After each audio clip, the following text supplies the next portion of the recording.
Hello दोस्तों, आपने सूजी का हलवा तो बहुत बार खाया होगा, लेकिन सूजी को दूध में घोलकर इस तरीके से कभी हलवा बनाया है?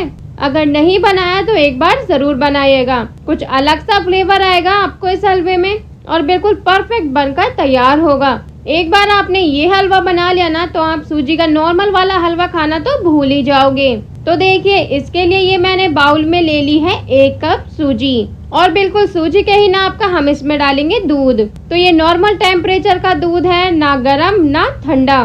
तो अभी हम सूजी को दूध में इस तरह से अच्छे से मिक्स कर लेते हैं और अच्छे से मिक्स करने के बाद हमें इसे 10 मिनट के लिए कवर कर रख देना है, जिससे सूजी दूध में अच्छे से फूल जाए। तो देखिए 10 मिनट बाद सूजी भी अच्छे से फूल चुकी है। जितना भी 1 कप दूध था ना, सारा सूजी ने पी लिया है और सूजी फूल गई है। तो अभी इसे उठाकर साइड में रख देते हैं और आगे की तैयारी शुरू करते हैं। तो यहाँ ये मैंने गैस पे एक पैन लिया है, जिसमें मैं 1 टेबल स्पून घी डालूंगी और घी डाल के हमें इसमें ड्राई फ्रूट फ्राई करने हैं।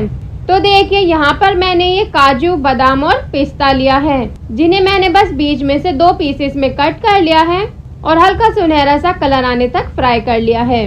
तो देखिए ड्राई फ्रूट भी फ्राई हो चुके हैं। तो अभी हम इन्हें एक बर्तन में निकाल लेते हैं और फिर से उसी पैन में ये 2 छोटे चम्मच में घी डालूंगी और जो सूजी हमने फुलाई थी वो सारी सूजी हम इसमें पैन में डाल लेंगे। तो अभी हमें सूजी को भूनना है। तो मीडियम फ्लेम पर इसी तरह से चलाते हुए हमें सूजी को तब तक भूनना है जब तक ये सारी सूजी अलग अलग ना हो जाए। ना तो हमें सूजी का कोई भी कलर चेंज करना है और ना ही इसे ज्यादा देर तक भूनना है।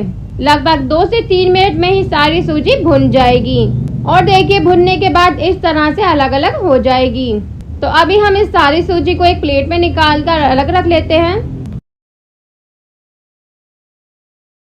तो देखिए अब फिर से उसी पैन में मैं यहाँ ले रही हूँ 4 छोटे चम्मच घी। आप चाहे तो यहाँ पर आधा घी और आधा रिफाइंड ऑयल का भी इस्तेमाल कर सकते हैं। तो अब मैं पैन में डाल रही हूँ 1 कप चीनी। तो जैसा कि हमने 1 कप सूजी ली थी तो बिल्कुल उसी के बराबर ही हम चीनी लेंगे। अगर आप मीठा ज्यादा खाना पसंद करते हैं तो आप 1.5 कप तक भी चीनी ले सकते हैं। तो देखिए मीडियम फ्लेम पर चलाते हुए मैंने चीनी को इस तरह से मेल्ट कर लिया है। तो ये मैंने घी में चीनी को कैरामलाइज कर लिया है। इसी से हलवे में बहुत ही ज्यादा अच्छा और यूनिक सा फ्लेवर आता है। तो अब मैं कैरामलाइज चीनी में डाल लिया है ये 1 कप मलाई वाला दूध। आप यहाँ पर नॉर्मल दूध का भी इस्तेमाल कर सकते हैं। तो अभी हमें इस मीडियम फ्लेम पर तब तक पकाना है जब तक दूध और कैरामल एक साथ अच्छे से मिक्स ना हो जाए। देखिए इस तरह से हमें दूध और कैरामल को एक साथ अच्छे से मिक्स कर लेना है और जो सूजी हमने भूनी थी वो सारी सूजी इसमें डाल लेंगे और उसी के साथ हम इसमें 1 कप दूध डालेंगे। तो 1 कप सूजी के लिए यहाँ हमने टोटल 3 कप तक दूध इस्तेमाल करा है और अब हमें इसे मीडियम फ्लेम पर तब तक पकाना है जब तक इसमें से घी अलग ना हो जाए और हलवा एक साथ इकट्ठा ना हो जाए।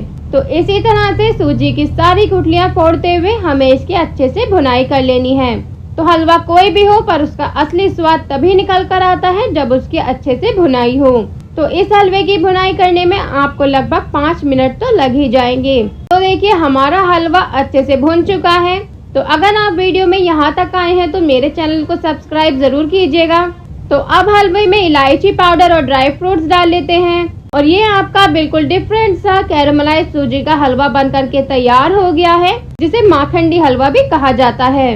आप इस हलवे को एक बार बनाकर जरूर ट्राई कीजिएगा। मैं गारंटी लेती हूँ कि ये सबको बहुत ही पसंद आएगा। और आपको मीठे में क्या खाना पसंद है मुझे कमेंट्स में जरूर बताइएगा और मेरे चैनल को लाइक, शेयर और सब्सक्राइब जरूर कीजिएगा। तो मिलते हैं ऐसी ही एक नई और मजेदार रेसिपी के साथ। तब तक के लिए बाय बाय।